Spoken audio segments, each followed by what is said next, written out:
ভয়ঙ্কর রোগে আক্রান্ত অনন্ত আম্বানি। যে রোগ তাড়ানোর কোনো ট্রিটমেন্ট আজও আবিষ্কার হয়নি।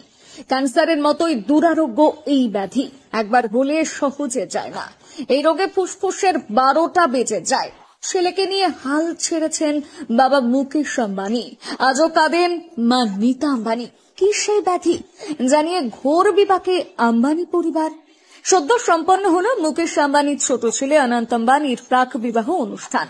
এই অনুষ্ঠানের জাঁকজমক রাজকীয় সেলিব্রেশন এই মুহূর্তে গোটা দেশে সেন্সেশন। তবে এইসব ছাড়াও আরো একটা বিষয় নিয়ে এই মুহূর্তে জোর কদমে চর্চা চলছে, আর সেটা হলো মুকেশ আম্বানির ছেলে অনন্ত আম্বানির শারীরিক গঠন। অনন্তের মাত্রাতিরিক্ত ওজন নিয়ে সামাজিক মাধ্যমে বিস্তর কাটাছেঁড়া চলছে। কেন তার ওজন এতটা বেশি? আম্বানি পরিবারের আর কারো ওজন তো এত বেশি নয়। মুকেশ আম্বানির অন্য দুই সন্তান আকাশ এবং ঈশার ওজন তো ঠিকঠাক, সেক্ষেত্রে ছোট ছেলে অনন্ত কেন ব্যতিক্রম?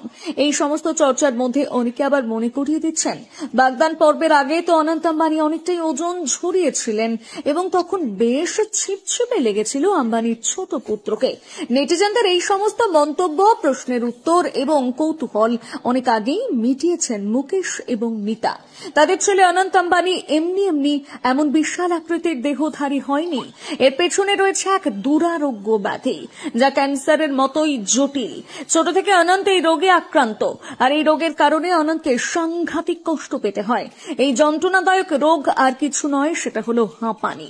তবে অনন্তের হাঁপানিটি অনেকটাই ভয়ঙ্কর। একে চিকিৎসা বিজ্ঞানের ভাষায় অ্যাজমাও বলা হয়। যখনই অনন্ত এই অ্যাজমাতে আক্রান্ত হয়, তখনই তার প্রাণ যায় অবস্থা হয়ে পড়ে। প্রায়শই তাকে অ্যাজমা অ্যাটাকের কবলে পড়তে হয়, আর এই অ্যাজমা অ্যাটাক এতটাই সাংঘাতিক যে বলে বোঝানো মুশকিল। অ্যাজমা অ্যাটাক হলে রোগীর হৃৎপিণ্ড এবং ফুসফুসের অবস্থা অত্যন্ত কাহিল হয়ে পড়ে, আর এই অ্যাজমা অ্যাটাক হার্ট অ্যাটাকের থেকে কম কিছু নয়। এই রোগের হাত থেকে রেহাই পাওয়ার জন্য অনন্তকে কড়া ডোজের ওষুধ খেতে হয়। আপনাদের জানিয়ে রাখি, অ্যাজমা শুরু হওয়ার জন্য যে ওষুধ ব্যবহৃত হয় সেগুলো হলো শক্তিশালী স্টেরয়েড। এটাই অ্যাজমা রোগীদের ঔষধ। অনন্তকে এই ঔষধ সেবন করতে হয়, আর যে সমস্ত রোগী স্টেরয়েড গ্রহণ করে তাদের শরীরে নানান রকম পার্শ্ব প্রতিক্রিয়া দেখা যায়, যার মধ্যে একটি হলো দ্রুত ওজন বেড়ে যাওয়া।